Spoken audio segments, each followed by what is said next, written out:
काय कनेक्शन आहे हे CIDनं ज्या दिवशी सुनावणी झाली पहिली 31 डिसेंबरला त्या दिवशी स्पष्ट केलं होतं.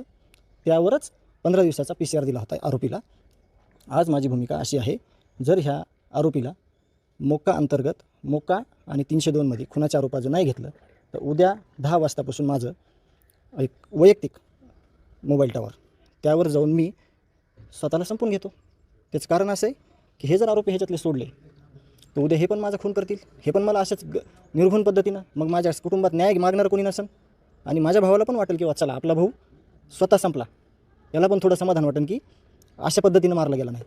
तर मी सगळ्यांना सांगतो की उद्या माझं 10 वाजता कुटुंबाचं टावरवर चढून मी मला संपून घेणार आहे. कोण आंदोलन सहभागी? माझं कुटुंब आहे. भीतीची भावना आहे? भीती आहे ना, 100% मी तेच सांगायलो आहे. मला भीती आहे ना. तुम्ही अजून पण लक्षात घ्या, खंडणी ते खून प्रकरण हा गुन्हा खंडणीतूनच झालेला आहे. हे खंडणी मागायलाच आले होते 6 तारखेला.